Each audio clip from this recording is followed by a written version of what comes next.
Hello everyone, and welcome to the second in a series of videos I'm planning to make about my journey to becoming a YouTuber. My last video about this was about 10 months ago, so apologies for the delay for the handful of people that have watched it. But I'm hoping this little series of videos might help those looking to start out on YouTube.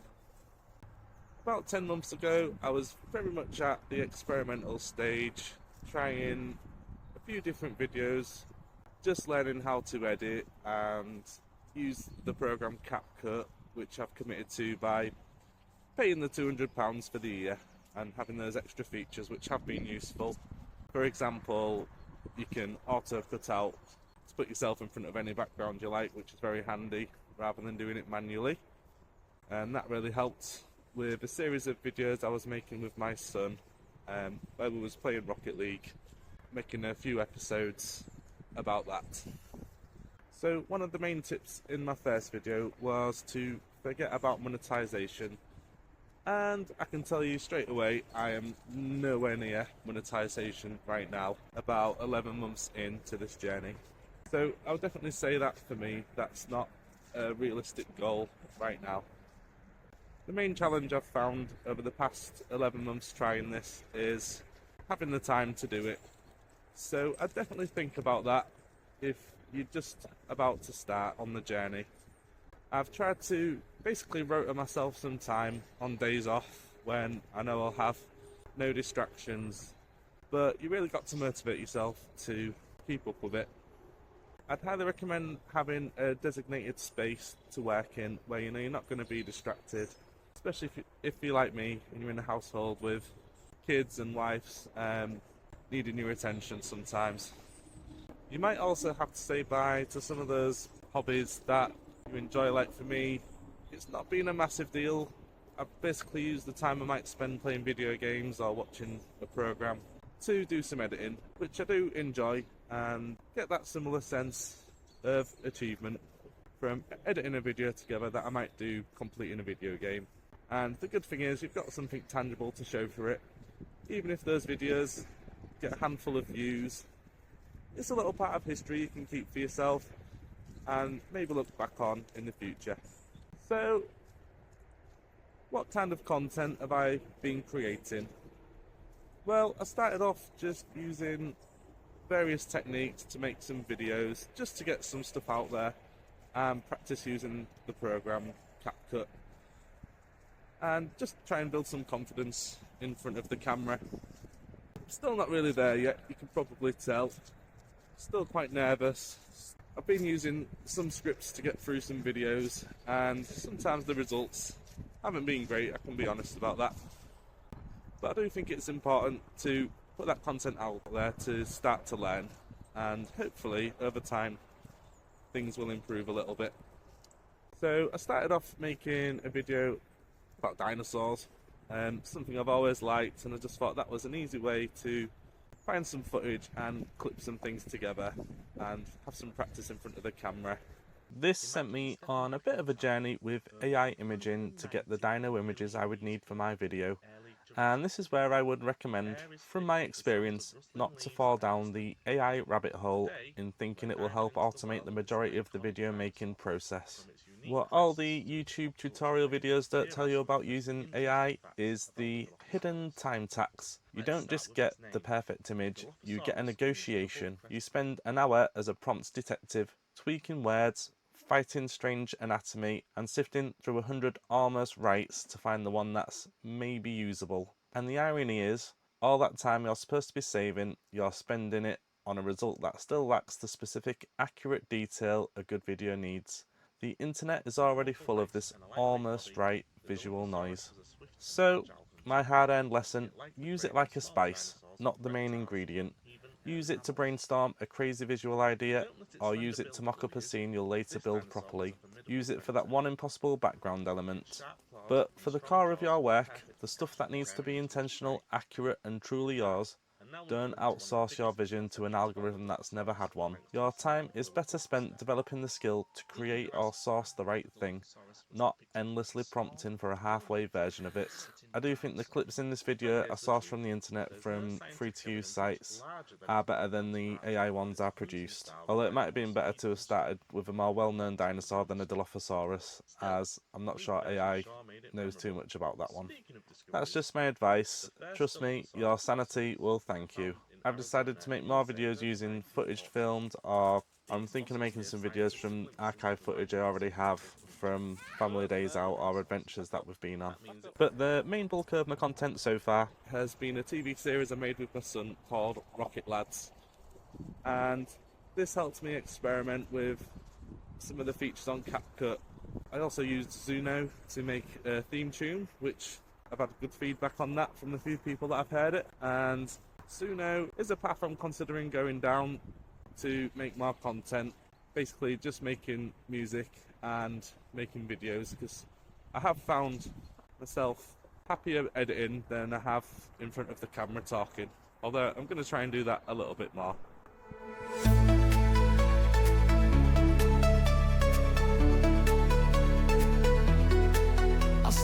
And the good thing about making those videos was I've got to spend time with my son, so it's a bit hard sometimes to go away making videos, editing, when your family are at home and they want your free time as well.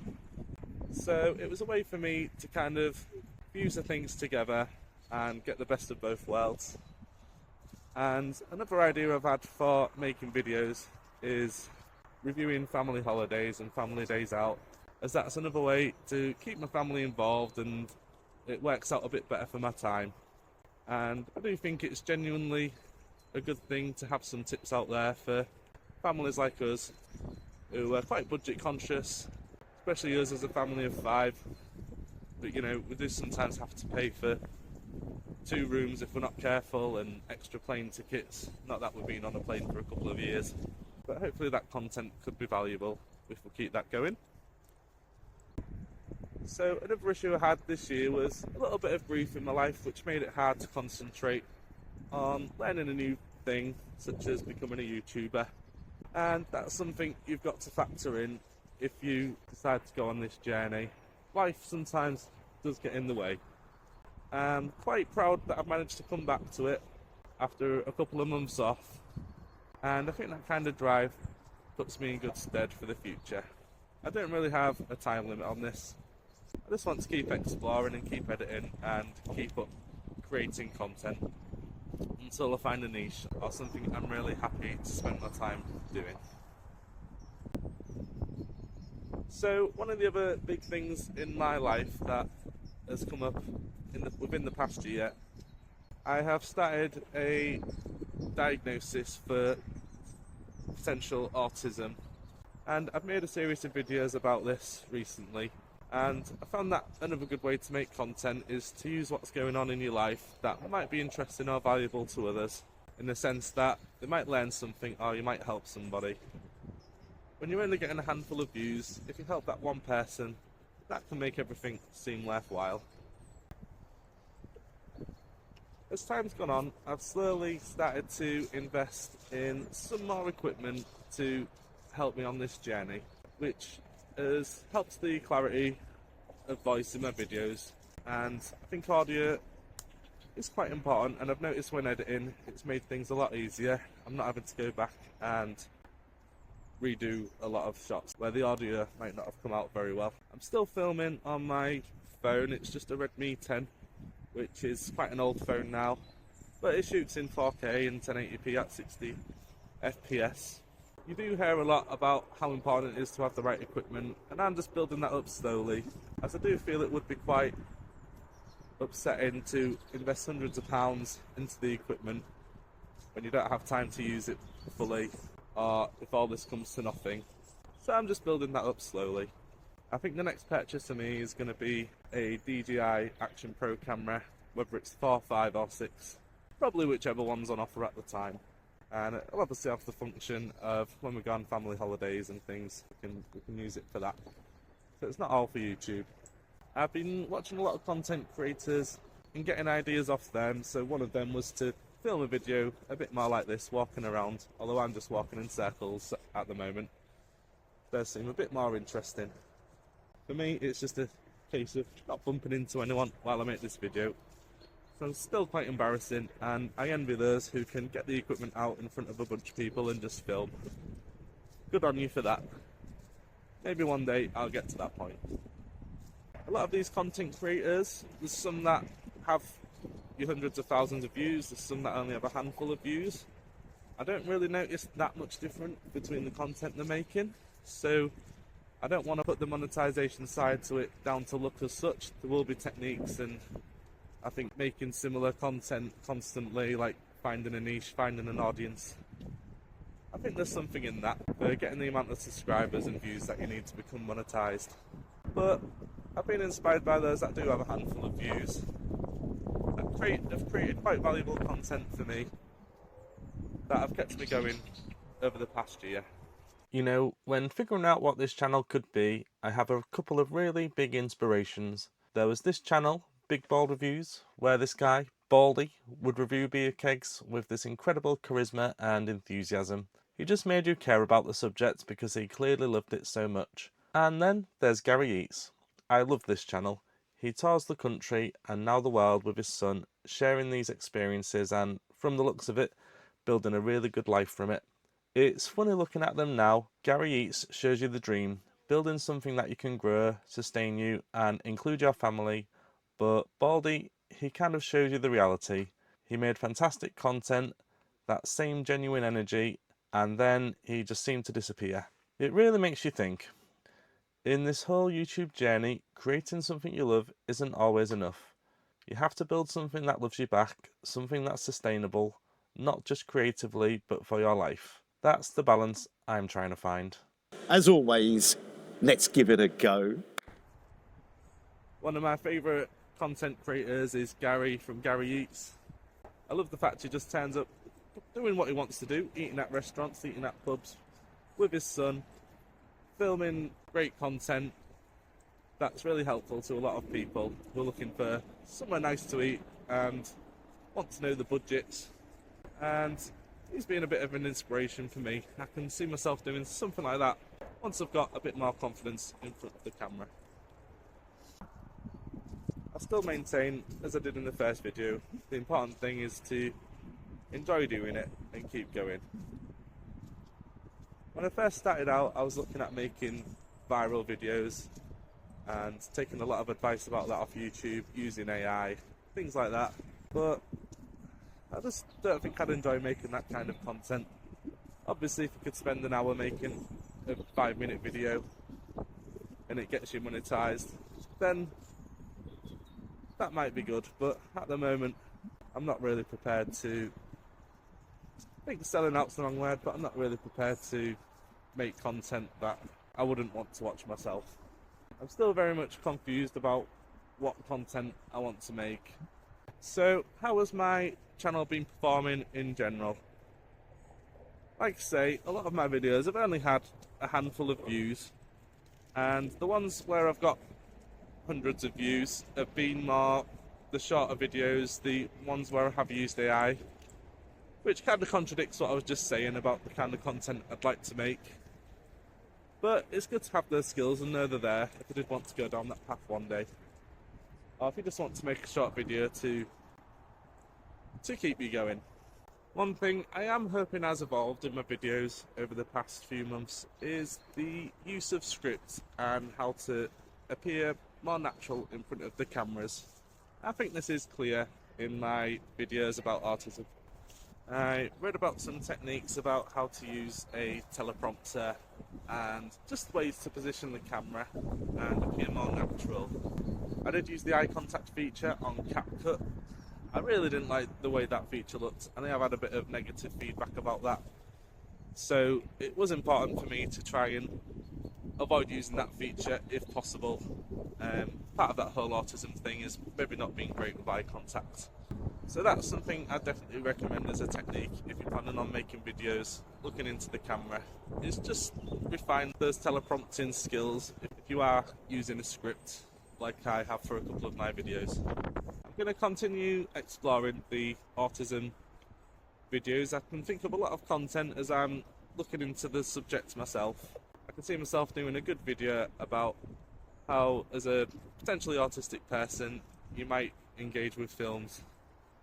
One of my more successful videos relative to the other views I've had has been the review of the military event in Doncaster a few months ago, and I thought that was really interesting. I did a review video which got a decent amount of views, but then I also did a video without any dialogue. That was just basically a collection of clips of the tanks, and that did really well too. And I did promote those videos with a couple of shorts, which always does help promote your content, so if you've got time to do that, I definitely recommend doing that. So where am I at after my first 10 or 11 months of YouTubing? Well, I think I've made a decent amount of content, despite the interruptions from that brief in my life that I mentioned. I've still got a million things I want to make videos about, so I think I'm going to have a similar year to what I have been doing. It's going to be very slow progress growing the channel, and I think if one of my videos is lucky enough to get those views that help it go viral a little bit, get those subscribers, I might just continue down that path if I've enjoyed making that particular content. But at the moment I can think of video games videos I want to make, more holiday videos, event reviews. I'd even wouldn't mind trying to make a feature film and putting all that film knowledge I've gained over the years, and that's what I studied at university, putting all that to use. And maybe investing in a bit more equipment slowly. Like I say, the DJI camera I think is next on the list.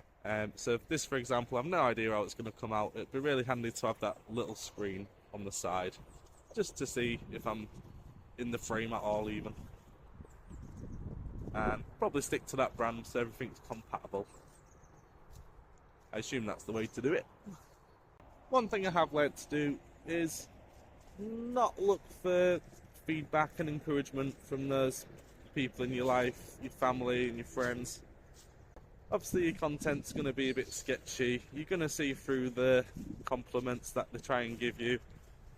A lot of people just won't really understand what you're doing and why you're doing it. I'm not sure I even do yet. I think it's just, like I say, maybe the realisation of a hobby and using some of those skills that I've learned throughout my life. It's also quite embarrassing, to be honest, to have your friends and family see the content you're making. Although I have put myself out there to a few of my nearest and dearest. I think one of the things I'm going to try and do over the next few months is build relationships with people, with other YouTubers who are just starting out, or maybe have been there and done it and happy to offer their help. That'd be really useful to me, I think, to make the channel grow and to encourage me over the next year or so. So let's wrap up this ramble. So how am I still YouTubing after 11 months, after only a handful of views and subscribers? Well, it's important to make content you enjoy making and enjoy the process. I think that was a tip in my first video. I'll go back and check, but I'd definitely stick with that.